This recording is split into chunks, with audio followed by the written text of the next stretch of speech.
Hi, welcome to LatinoCulture.net. I'm Aaron Sanchez, and we have a special guest today, Hector Luis Bustamante. How you doing? Thank you so very much for coming on the show. Problem. Hector, well, you'll recognize Hector very much on many TV programs. Right now, you've been on some projects, Little Girl Lost, on Lifetime Movie Network. Right. Tell us about some of the other things you're doing right now.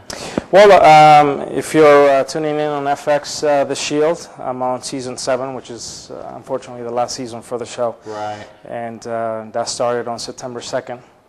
And it started with a bang, so that's really the show that most people know me from. Mm-hmm. And again, you mentioned Little Girl Lost, the Delamar Vera story. Which is a great story. I mean, that you played the father, and right. You went through a range of emotions, and it was you weren't the bad guy. You were just the guy that was trying to deal with the loss of his child. Right, and the funny thing is, every time when I signed up to do the movie, mm-hmm. A lot of people said, oh, you're the dad. That means, Lifetime, does a lot of things where the guy's always the bad guy. Yeah, that's right. And I said no, but it's true. That's what everyone said. And I said no. You're going to be surprised. Mm-hmm.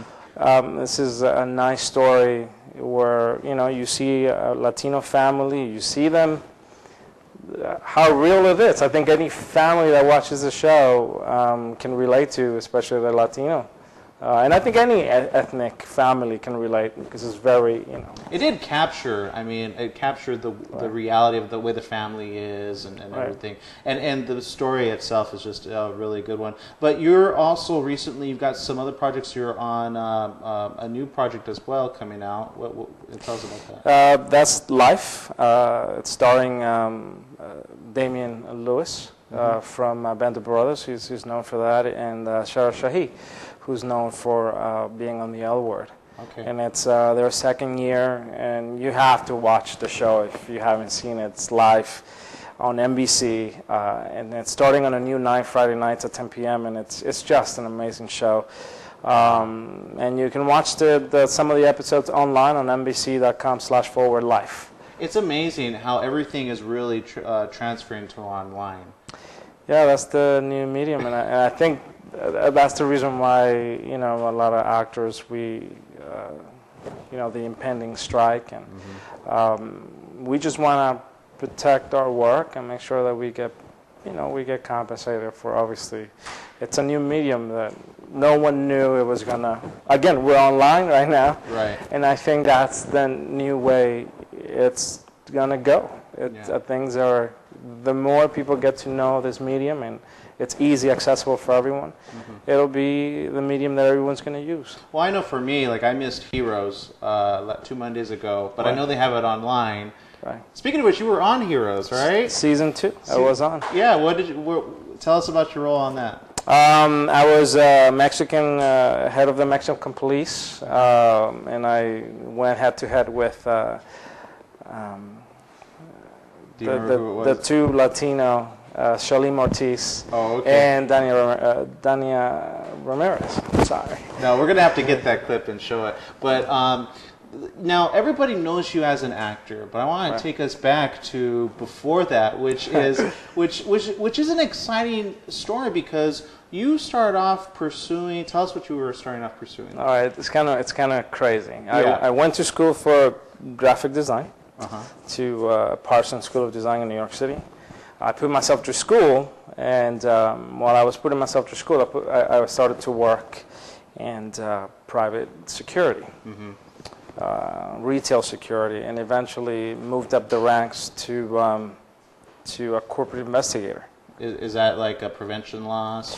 Or? Yeah, but you're in charge of all the white-collar crimes, embezzlement, kind of what's going on with Investment Bank and Enron, and that sort of investigation. That's a big. So you got promoted pretty quick then.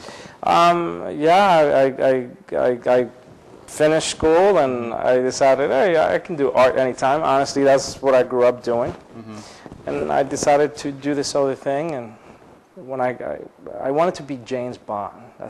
That's really? My role model. James Bond. Yeah. So why? What part of James? Just come on. He well dressed, got any girl he wanted, and he got to live a dangerous life. So doing investigations was, since I wasn't going to be able to do TV, unfortunately, the drama teacher at my high school told me I'd never make it in acting. That's amazing. I can't believe he even said that. He said that, and then because I had an accent. He said that I was better off going to Mexico and doing soap operas. No. And I was like, wow, okay. I don't really want to. I don't want to go to Mexico and do soap operas. Right. I want to do TV in the United States. Right. Again, I don't think it was a malicious. Well, it's not like he set out to but no. But that's a good message. Because we have a lot of teachers sometimes that watch this, right. Along with our teens. Watch what you say. Exactly, because we've had another artist on, Irene Carranza. Okay. And she was told, you should be a graphic artist because you're never going to make it as a painter. She was told that at 19. Right. And now, so many years later, now she's known as a painter. Right, you are now known as an artist. So do you take that maybe as it was a positive thing for you in that he told you no and you pushed further, or was it really with or without you would have done it? We'll never know. The only thing I can tell you is that as a teacher, and I include myself now in that because I have the ability to now affect people's lives or youngsters or young people right. But as teachers, or if you're in a position to be a teacher, you have the responsibility that anything you say will affect that student because they look up to you.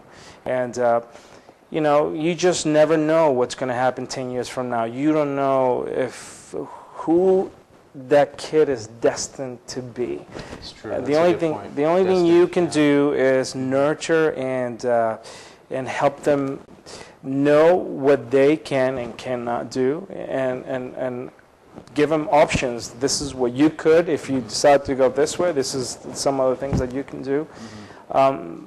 But that teacher shot my dreams. I honestly didn't think I would or could, and he was the expert in that sense. He was the drama teacher. He's the one that you looked up to at the moment because he was teaching you and he had all this experience. Right. But that's important too because so many people get told by people that are in positions and sometimes they're advised, oh, don't do this, don't do that. I hear it all the time from people. Right.